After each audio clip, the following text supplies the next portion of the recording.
마지막으로 보낸 유언과도 같은 그 편지가 바로 디모데 전후서입니다. 마지막 자기의 생명이 이제 끝일 것이다 라고 하는 것을 예감했다는 것이죠. 그래서 그는 그동안 여러 지역, 에베소, 마게도냐, 그레데, 드로아 이런 지역을 돌아다니면서 많은 전도를 했는데 갑자기 드로아에서 체포가 되어서 로마로 이송이 되어집니다.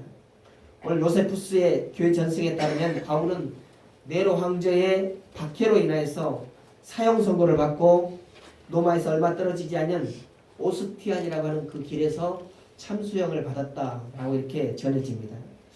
그래서 바울이 죽기 직전 자신의 처형이 임박했다라고 하는 사실을 깨닫고 디모데에게 마지막이자 두 번째로 개인적인 편지를 보냈던 것입니다. 어떻게 하나님께 드림이 되어야 할 것인가, 우리 몸이 산 제사가 되어야 한다라고 하는 것을 강조하면서 청년인 디모데에게 너는 이렇게 하나님께 드림이 되라, 이렇게 하나님께 헌신하는 사람이 되라 라고 하는 그런 권면의 편지인 것입니다. 그래서 오늘 사도 바울은 디모데에게 아주 친근한 언어로 그를 향해서 권면의 말씀을 하고 있는데 디모데후서 1장 2절에 보니까 사랑하는 아들이라고 부릅니다. 또 2장 1절에 보니까 내 아들이라고 부르고요. 또 4장 9절과 13절에 보니까 드로아 가버의 집에 둔 겉옷과 책을 가지고 속히 내게로 오라 라고 이렇게 말하면서 공적인 그런 부탁이 아니라 개인적인 사적인 부탁까지 이렇게 하는 것을 보니까 아주 사도 바울은 디모데를 향해서 친아들처럼 그렇게 대하고 있는 것을 보게 됩니다. 그래서 또한 디모데전서 4장 보면은 누구든지 내 연수함을 인하여서 업신여기지 못하게 하고 그렇습니다. 또한 디모데전서 2장 20절에 보니까 청년의 정욕을 떠나라 라고 이렇게 말하죠. 여러 가지 친하지 않은 상태에서 그런 언어를 듣게 되면은 상처받을 만한 그런 말들을 하고 있습니다. 그것은 바로 그만큼 가깝다, 친근하게 여기고 있다라고 하는 것이죠. 그래서 오늘 사도 바울은 이 디모데에게 친근한 언어로 마치 자기 자녀인 것처럼 권면하는데 여기서 강조하는 것은 무엇이냐? 무엇보다도 내 자신이 하나님께 무엇으로 드림이 될 것인가?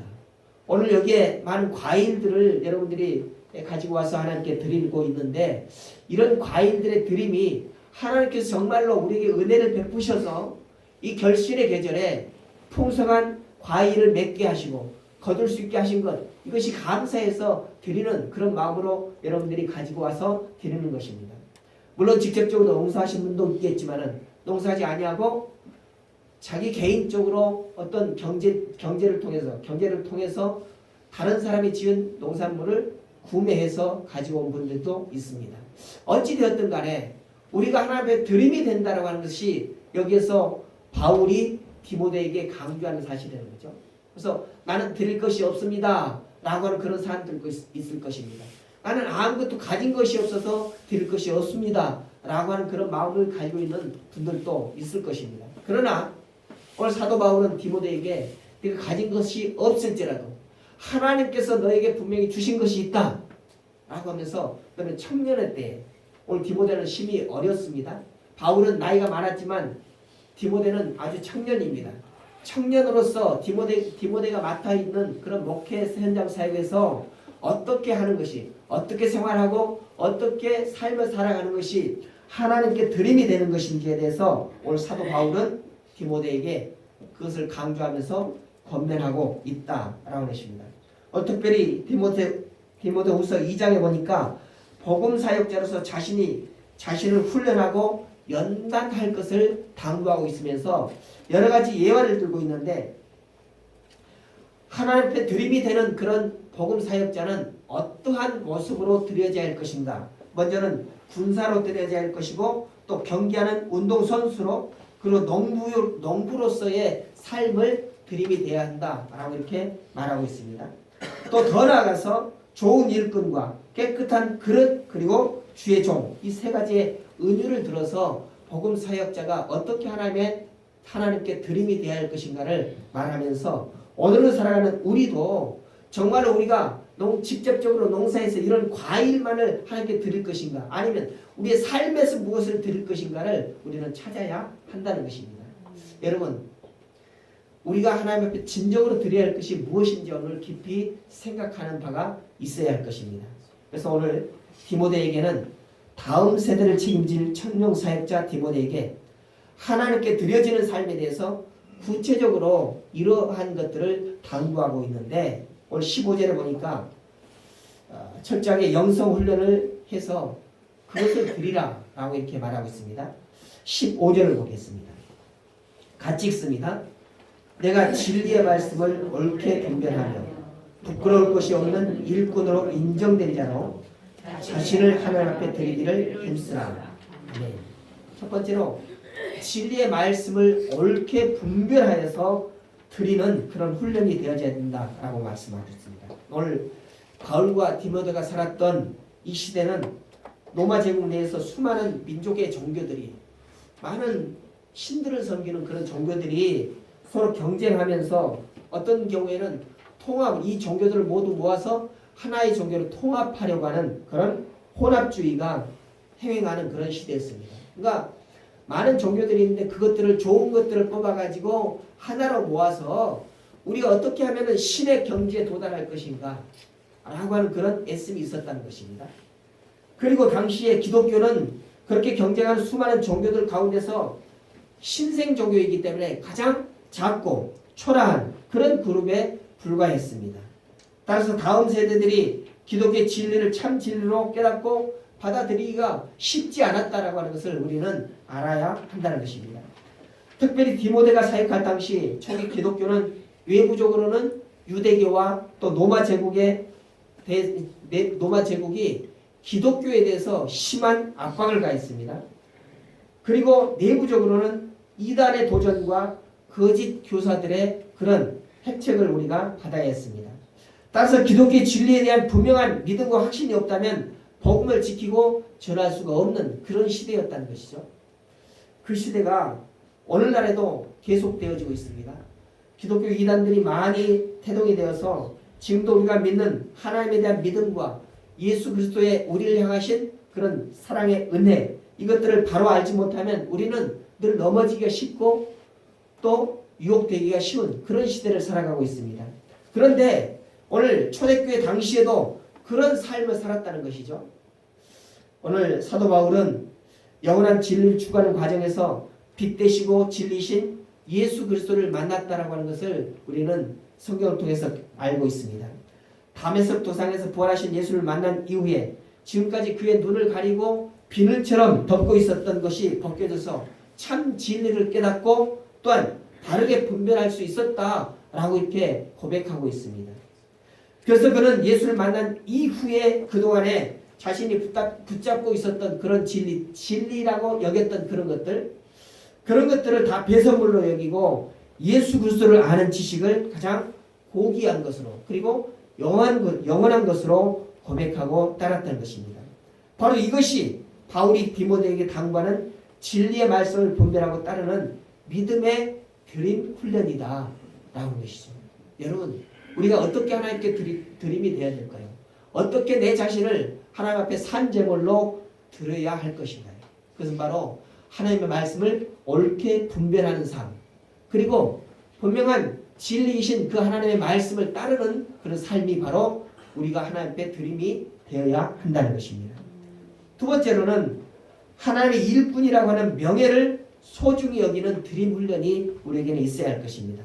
15절에 보니까 부끄러울 것이 없는 일꾼으로 인정된 자로라고 말씀합니다.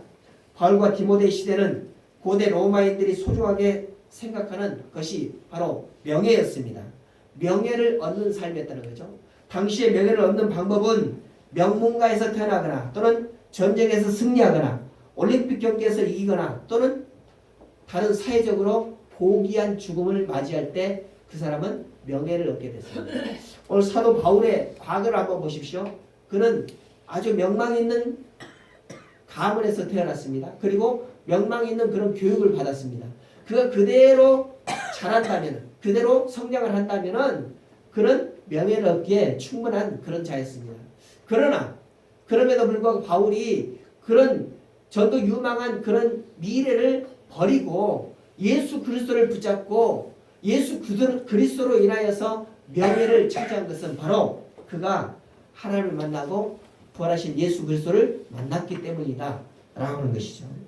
그래서 오늘 그리스도인이 생각하는 명예와 수치는 세상 사람들이 생각하는 그런 명예와 또는 그런 기준으로 삼아서는 안 된다는 것입니다. 바울은 디모데후서 2장 3절에서 그리스도인의 명예를 말하고 있습니다.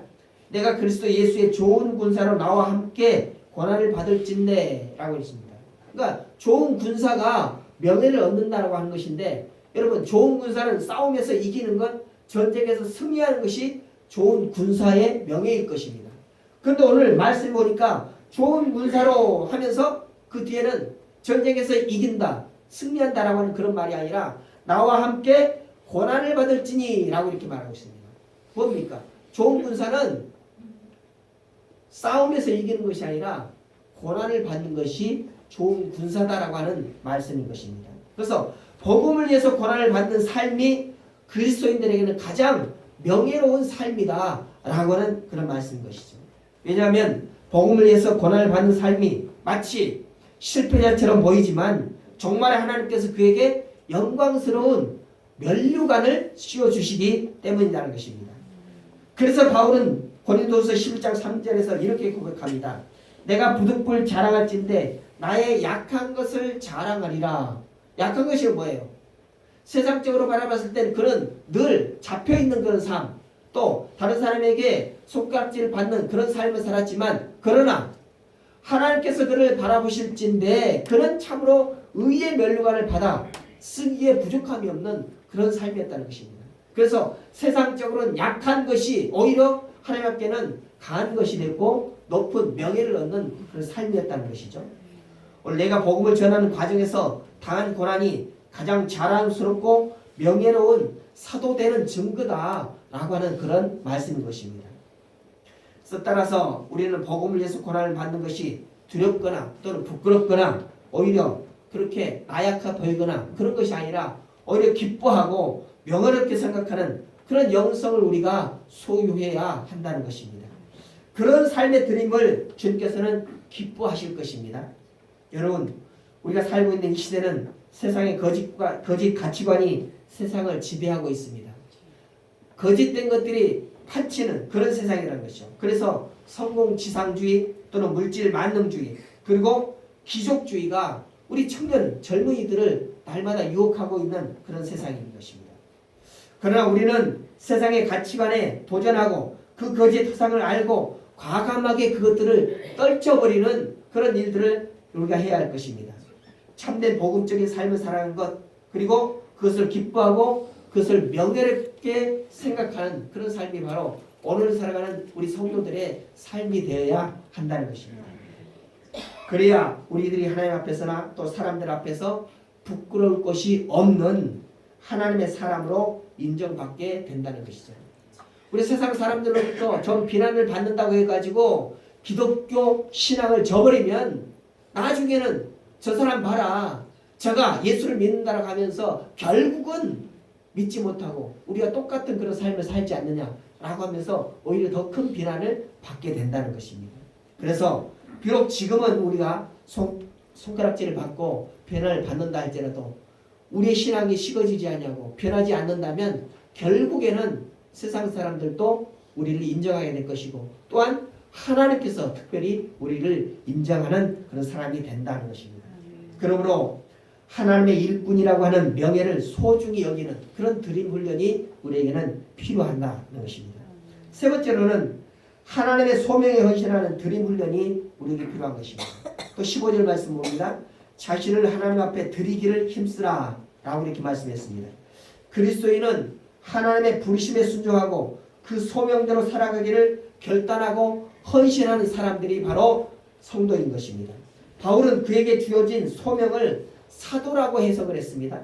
그가 무엇을 할 것인가, 하나님께서 내게 무엇을 맡겨주신 것인가 라고 이렇게 생각했을 때 자신은 사도의 사명을 받았다라고 하는 것이죠. 사도라고 하는 말은 헬라어로 아포스톨로스라고 하는 말입니다. 이 뜻은 보냄을 받은 자라고 하는 의미죠. 그래서 누구에게 보냄을 받았느냐? 이방 사람들에게 보냄을 받은 자라는 것입니다. 이스라엘 백성들에게만 보낸 것이 아니라 하나님을 알지 못하고 하나님을 알지 못하고 또한 예수 그리스도를 적대시하는 그런 사람들에게 가서 하나님의 말씀을 전하고 예수 그리스도께서 우리에게 어떻게 구세주가 되시는가를 전하는 그런 삶을 사는 것. 이것이 바로 보냄을 받은 자의 삶이라는 것이죠. 오늘 바울은 자신의 소명을 이방에게 복음을 전하기 위해서 보냄을 받은 것으로 이렇게 이해했다는 것입니다. 그런 차원에서 디모데후서 4장 7절을 통해서 바울은 그가 사도로 걸어온 삶을 돌아보면서 이렇게 고백합니다. 내가 선한 싸움을 싸우고 나의 달려갈 길을 마치고 믿음을 지켰으니. 오늘 이 세상은 영적인 싸움이 날마다 벌어지는 그런 세상이죠. 사도 바울이 살아가는 그런 세상, 그 시대도 마찬가지입니다. 날마다 영적인 싸움이 일어났던 그런 시대라는 얘기죠. 그런데 그런 싸움에서 선한 싸움을 싸우고 달려갈 길을 다 마친 후에 되돌아보니까 어땠다는 거예요.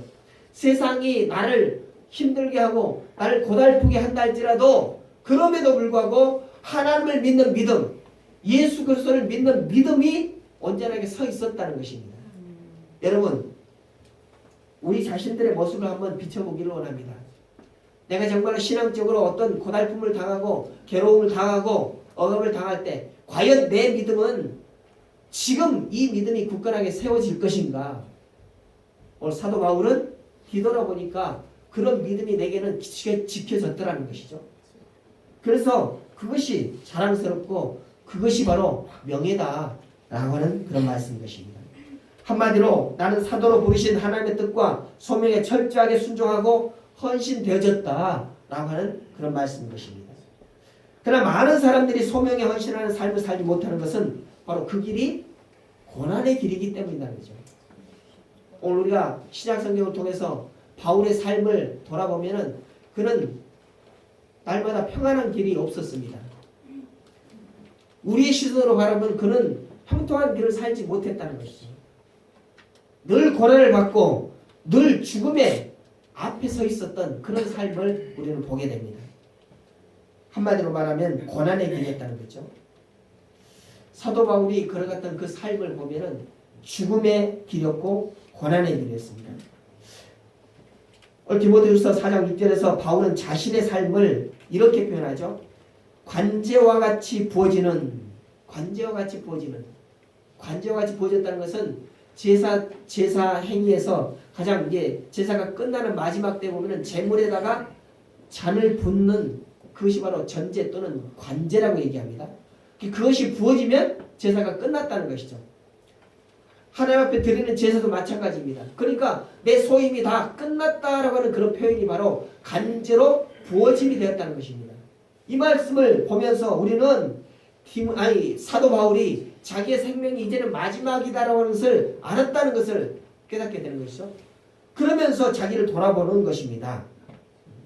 그래서 그가 살아왔던 그 삶이 고난과 죽음의 길이었다라고 이렇게 고백하는 것이죠. 그렇지만 바울이 청년 디모데에게 그의 소명에 헌신할 것을 당부하는 이유는 그 길이 예수 그리스도 안에서 영원한 승리와 영광의 길이기 때문이다 하는 것입니다.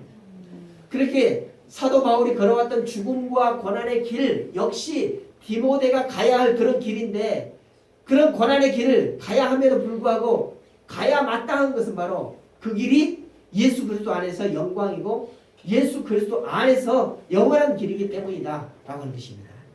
비록 삶을 살아가면서는 힘들고 어렵고 아프기도 하고 슬프기도 하고 외롭기도 하겠지만 그러나 그것으로 끝나는 것이 아니라 하나님께서 내리시는 그 의의 면류관, 하나님께서 내리시는 그 상을 바라볼 때 그것은 결코 허무한 일, 헛된 일이 아니다라고 하는 것입니다. 영광된 일이고 명예로운 일이다 라고 하는 것이죠. 그래서 계속해서 디모데후서 4장 8절에서 바울은 이렇게 고백합니다. 이제부로는 나를 위하여 의의 멸관이 예비되었으므로 주 곧 의로우신 재판장이 그날에 내게 주실 것이니 내게만 아니라 주의 나타나심을 사모하는 모든 자에게니라. 여러분, 이 말씀이 우리에게 소망이 되지 않습니까? 바울이 그렇게 열심히 고난의 길을 갔는데 하나님께서 그것을 바라보면서 바울 너만 영광의 길이다. 너만 명예의 길이다. 라고 바울만 꼭 집어가지고 그에게 상을 줬다면 우리에게는 도무지 소망이 없잖아요. 그런데 오늘 말씀 보니까 나에게뿐만 아니라 주의 나타나심을 사모하는 모든 자에게니라. 주의 나타나심을 사모하는 모든 자에게니라. 아멘이 나요? 안 나오네요. 별로 기쁘지 않아요? 별로 받고 싶지 않습니까? 바울이 받았던 그 영예로운 의의 면류관을 여러분 받고 싶지 않다는 얘기입니까? 바울이 이렇게 고백합니다. 내게만 아니라 주의 나타나심을 사모하는 모든 자에게니라. 아멘. 바울은 자기의 고난의 길, 그것을 조금이라도 닮아가고 조금이라도 닮기를 원하면은 하나님께서는 그런 열심을 보면서 바울에게 줬던 그런 의의 면류관을 하나님의 나타나심을 보이는 사모하는 모든 자들에게 다 주시겠다는 것입니다. 아멘. 이게 우리에게는 더욱더 큰 소망이 되는 것입니다. 바로 여기에 우리들이 소명을 헌신하는 드림을 가지고 살아가야 하는 중요한 이유가 있다는 것입니다. 우리가 내 자신을 산 제물로 드리는 것은 아무런 이유 없어서가 아닙니다. 분명히 물론 하나님께서 우리에게 구원해 주신 그 크신 은혜도 있지만은 그것을 떠나서 우리가 하나님을 믿고 예수 그리스도를 영접한 우리 모두는 다 구원은 따는 당산이라고 우리가 확신하는데 그것만 가지고서는 우리는 만족할 수 없다는 것입니다. 히딩크가 얘기했던 것처럼 우리는 아직도 어때요? 배고프다. 뭐에 배고파요? 하나님께서 주신 상급에 배고파야 된다는 것입니다. 구원 그 하나만 바라보고 갈 것이 아니라 이제는 구원은 당연한 것이니까 상급을 바라보고 우리는 달려가야 한다는 것이죠. 아멘. 그래서 계속해서 사도 바울은 이렇게 강조합니다. 복음을 위해서 드리는 훈련을 해야 하는 이유는 바로 깨끗한 그릇을 비유로 강조하고 있습니다. 그럼 우리가 어떻게 드림이 돼야 할 것인가? 하나님 앞에 내가 이렇게 드림이 되겠다고 하는데 하나님께서 기뻐하시는 드림은 무엇일 것인가? 하나님의 때에 하나님의 일꾼으로서 귀하게 아름답게 쓰려면 깨끗하게 비워져야 한다라고 말씀하고 있습니다. 사도 바울은 고대 헬라 로마 시대 흔히 가정에서 볼 수 있는 그릇들을 은유로 이렇게 사용합니다. 다시 말해서 바울은 하나님의 특가에 쓰시는 일꾼을 주방에서 사용하는 다양한 그릇에 비유하고 있다는 것이죠. 오늘 20절 말씀 봅니다. 큰 집에는 금과 은의 그릇이 있을 뿐 아니요 나무와 질그릇도 있어 귀 쓰는 것도 있고 천이 쓰는 것도 있나니. 저기 여주에 가면은요 이포대교를 건너서 저 이포나루를 건너가지고 가면은 오른쪽으로 이렇게 골목길을 쭉 올라가면은 산 중턱에 도자기 공장이 있어요. 거기 가면은 배가 이렇게 나와 있는 사람이 머리 벗겨지고 그런 도자기가 있어요. 상당히 크게 지어져 있습니다. 그게 이제 도자기 전시장에 매해마다 이렇게 전시가 되어지는데 가격을 물어보니까 정확한 가격은 책정이 되지 않는데 도자기 만드는 도공이 원하는 가격은 3억이라고 얘기해요. 아무짝에 쓸모가 없는 것이거든요. 쓸모가 없어요. 그런데 이제 불교에서는 그런 모양 있잖아요. 뭐라 그래요? 배 뻘떡 나와 있고 머리 벗겨지고 이렇게 불을 닮아? 그래가지고 3억이나 간대요. 3억이나 간대요. 그렇게 비싼 도자기도 있는 거 하면은 또 그릇으로 이제 사용을 하잖아요. 그릇으로 똑같은 모양인데도 어떤 것은 비싸기도 하고 어떤 것은 싸기도 합니다. 그래서 생활 도자기라고 하는 것들 나오면 보통 5,000원에서 10,000원, 20,000원 사이 이렇게 쓸 수 있잖아요. 그런데 쓰지도 못한데 모양은 조금 있는 것 같은 그런 것들은 뭐라 그럴까 술 담는 병 같은 이런 것인데 입구 구멍이 아주 조그매요. 우리가 어릴 때 쓰던 구슬 있죠, 구슬 구멍 정도밖에 안 돼요. 그런 것들은 뭐 몇십만 원씩 막 갑니다. 아무 짓 쓸 데도 없는데. 그렇죠? 어쨌든 오늘 말씀 보니까 큰 집에는 금과 은의 그릇이 있을 뿐만 아니라 나무와 질그릇도 있어 귀 쓰는 것도 있고 철이 쓰는 것도 있느니라. 얼마 전에 말씀드렸습니다. 그 박을 가지고 반으로 쪼개가지고 속을 다 긁어내고 말린 것을 쓰는데 거기다가 밥을 담아놓으면 뭔 그릇이 돼요? 밥그릇이 되고 국을 담으면 그리고 짝대기를 하나 꽂아가지고 저 시골에 쓰면은 똥바가지. 그러니까 바가지는 똑같은 재료인데 그 안에 뭐가 담기느냐에 따라서 달라진다는 거죠. 그 안에 가치 있는 것이 들어가면은 그 그릇도 가치가 있어 보이고 가치 없는 것이 들어가면 가치가 없어 보인다는 것입니다.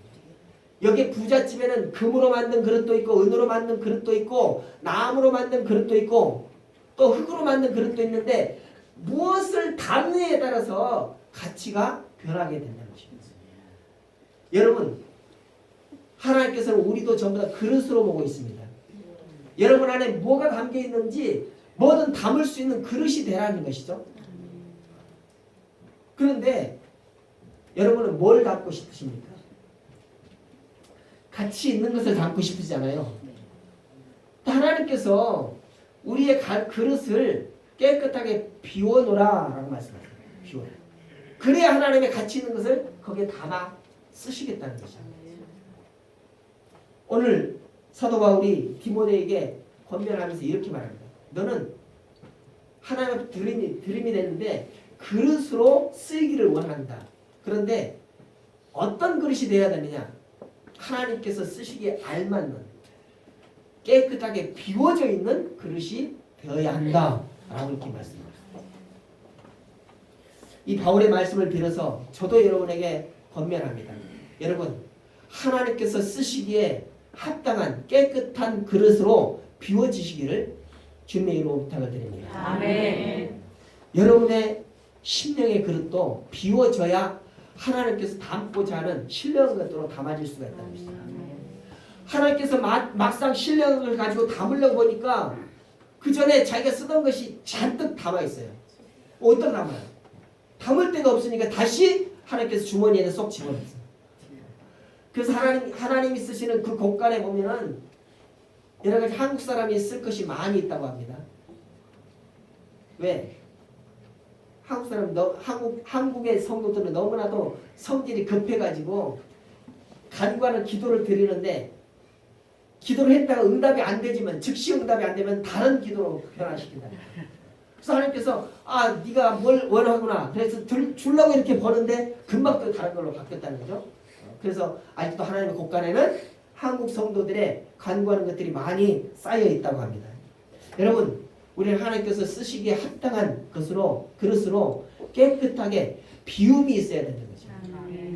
그럴 때 하나님께 드림이 된다라고 하는 것입니다. 다시 말해서 하나님은 그릇의 청결 상태를 가장 소중하게 바라보신다는 것입니다. 하나님은 화려한 겉모습보다도 깨끗한 속모습을 더 귀중하게 보신다는 것이죠. 따라서 누구든지 하나님의 일꾼에 합당한 선별된 훈련을 받으면 하나님은 거룩하고 아름다운 주님의 일에 알맞게 사용을 하실 것입니다. 이것이 하나님께서 우리를 사용하시는 중요한 선택의 기준이라는 것이죠. 여러분 어렵게 생각하지 마시고 이 기준을 잘 기억을 하시고 나를 비우는 작업, 깨끗하게 비우는 그런 작업을 해야 하나님께서 쓰시기에 합당한 그런 그릇이 된다는 것입니다. 그래서 바울은 더욱더 확신하게 권면합니다. 21절에 보니까 누구든지 이런 것을 자기를 깨끗하게 하면 귀 쓰는 그릇이 되어 거룩하고 주인의 쓰심에 합당하며 모든 선한 일에 예배함이 됨이니라. 비워줘야 합니다. 비워짐에도 깨끗하게 비워져야 한다는 것이죠. 그래야 하나님께서 아름답게 쓰시기에 합당하다는 것입니다. 그러므로 우리는 이 시대에 우리의 믿음과 영성을 다듬고 훈련하는 일에 애써야 할 것입니다. 언제든지 하나님께서 쓰시겠다고 하실 때 드림이 될 수 있도록 우리 마음에 우리의 심령의 그릇을 비워둬야 하는 것이죠. 하나님의 일을 감당할 수 있는 거룩하게 구별된 그런 믿음의 영성이 우리에게 준비되어져야 한다는 것입니다. 특별히 우리의 삶을 통해서 자녀들과 다음 세대들이 거룩하게 구별된 믿음의 그릇을 준비하고 들을 수 있도록 우리는 날마다 우리 자녀들에게 그런 준비할 수 있도록 권면을 해야 할 것입니다. 그래서 하나님께서 그들을 기쁘게 사용하시도록 우리는 이끌어야 할 책임이 있다는 것이죠. 오늘 사도 바울이 디모데에게 원한 것이 그거였어요. 디모데 자신도 그렇게 깨끗하게 비워져 있는 그릇이 될 뿐만 아니라 그가 가르치는 그런 성도들, 그런 다음 세대들을 위하여서 어떻게 할 것인가. 오늘 바울이 디모데에게 했던 것처럼 그렇게 이끌어 가라 라고 말씀하신 거죠. 여러분, 여러분의 신앙생활도 중요하겠지만 여러분 다음 세대들을 위한 그런 신앙의 준비도 있어야 한다는 것입니다. 그러므로 여러분 자녀뿐만 아니라 또 여기서는 생물학적인 그런 어린 상태를 말하는 것이 아니에요. 다음 세대는 나이 어린 그런 사람들만 말하는 것이 아니라 아직 믿지 않았다가 새롭게 믿게 되는 그런 사람들도 다음 세대라고 얘기할 수 있습니다. 그래서 그런 사람들을 위하여서 우리가 무엇을 할 것인가 날마다 고민이 있어야 된다는 것입니다. 오늘 바울이 디모데에게 권면하는 그런 권면이 우리에게도 있어야 한다는 것이죠. 그래서 오늘은 추수감사절입니다. 어떤 감사의 제사를 드려야 하나님께서 기뻐하실까?